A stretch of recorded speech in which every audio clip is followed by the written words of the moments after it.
Lindsey, hi, Jim Delapont here. I see that you did a lot of work on this and you did a terrific job with the layer masks for the most part. And I like how the characters pulling together, like how you think. And I'm actually quite surprised this is looking as good as it is. So this is encouraging. So I want to give you some tips here on how we can improve this. So first of all, let me zoom in. Let me zoom in here. My voice is a little shot, so I may be uh, adjusting my throat from time to time. So let me see if I have auto select checked and I'm in the move tool. When I click on different elements, it's going to bring me right to that layer, so that makes things easier. So if we look at the tulip and then look at the main, let's see, the stone here. So I see this rock is in front of this. So let's make this look like it's more integrated. So I'm going to drag the tulip layer up above that rock and reposition it, just kind of experiment around and see where things can go, move things around. I kind of think that maybe going in between two rocks might be the ideal thing to do. And as I'm doing this, I'm going to show you alternate ways of doing things. So with the tulip active, I'm going to go to Edit, Transform, Flip Horizontal to see how that looks. All right, and then I will hit Control T to rotate it. Note that if I drag the center point down here, it will rotate around that point. Okay, so I'll then position it so that the stem falls in between these rocks, or it will when I'm finished. So now I'll hit enter to apply the transformation and then go to that layer mask.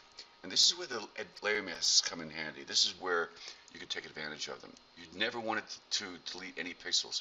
Always mask out parts of the image using the layer mask. So if I zoom in and then layer mask active, tulip layer active, I'm going to go to my paintbrush tool, make sure that my paintbrush is at 100% hardness always, unless there's an exceptional circumstance. And then I'm going to mask out this part here of this tulip stem so that it looks like it's falling in between. Okay, so that's the basic idea. All right, for this hose arm, instead of placing this in front, let's attach this to this vase. So I'm going to click and shift click both the hand and arm, okay, and I'll drag that above the flower pot layer.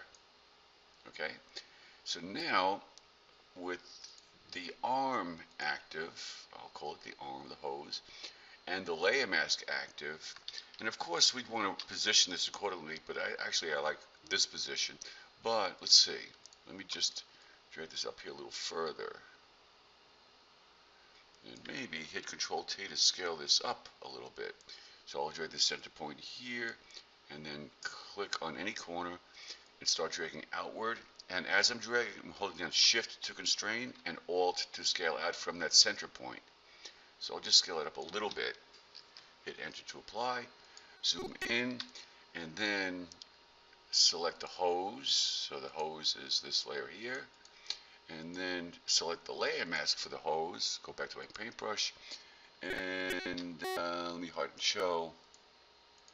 So it looks like, you know, the shape of the cutouts is important. So you may want to smoothen this out by clicking here and then shift clicking.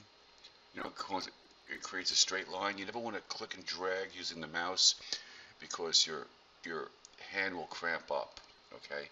So the clicking and shift, if I click and shift click, it creates a straight line. So I will just, let me see here, let's underneath. So I basically want it to look like it's going into the shell, as if there's a hole. So I'm just going to do a random cut here, a random masking. So now later on you'll create a shadow so it looks like it's going into this flower pot. Okay. I would do the same thing for, you don't have to, but this arm here, it seems a little, I want this to look like it's fun, like it's an animated fun kind of thing. So you might want to do the same thing for this arm here, maybe reposition it so it's on the top, so the hands will look like it's going up, but that's up to you. All right, so for the for the legs here, these don't look cut out very well. All right, so if I select this layer here and right click on the layer mask and disable it, I see what you had before. So this is a tricky one, but you can make this work. So let's enable it again. Go in here, and if I paint with white on the layer mask, whoops, see, now this is a mistake I made. I need to have that layer mask icon active. So if I click layer mask active, this is the feed, black should, so white should reveal. Alright, so click and shift click, so that's revealing what's underneath.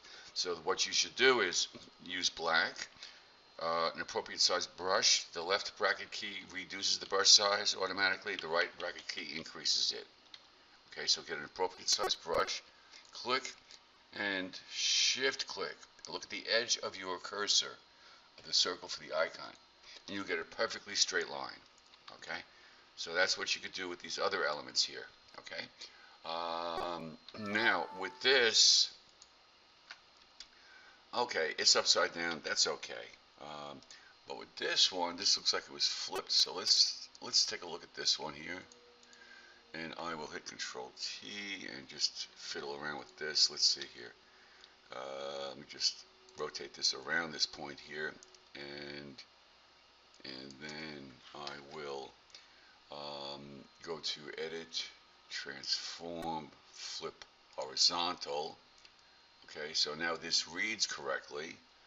Alright, I'll hit Control T again, and I'll rotate this. So it's a matter of getting used to the tools here, okay?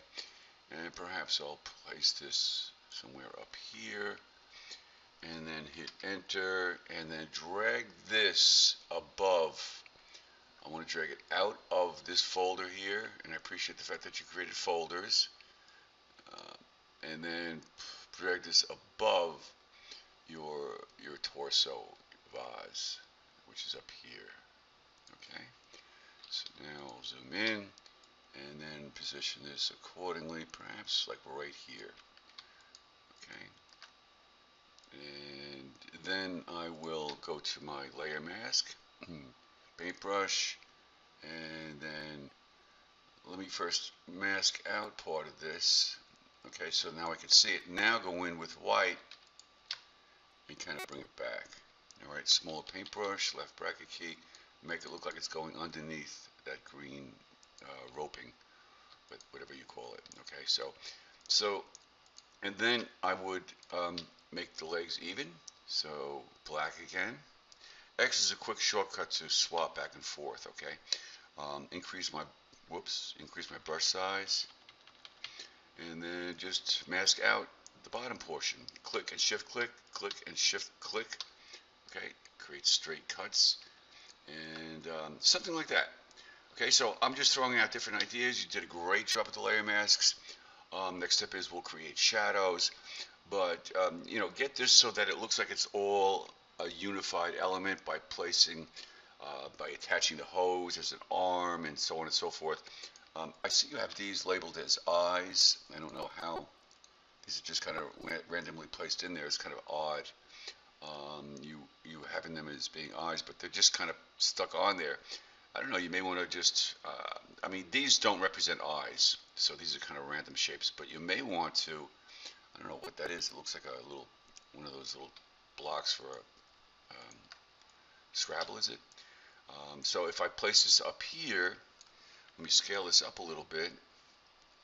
All right, put the center point here, and then drag out and shift Alt, make it a little larger, and then what I can do is mask out on the layer mask, active, black to mask. Let me just quickly do that, and then kind of work backwards. So now I'm going to have this look like it's going behind the pedal. So I'll reduce my brush size, swap it to white, and now bring that image back in. So click and shift click, frees up my hand so it doesn't get cramped up. So click, shift. My shift key's held down now, and I'm just clicking in short distances to go around that. Okay, and then let go of the shift, fill it back in. So something like that. All right, so it looks like it's holding that. All right, so I hope that helps. I'll stop here, and good job.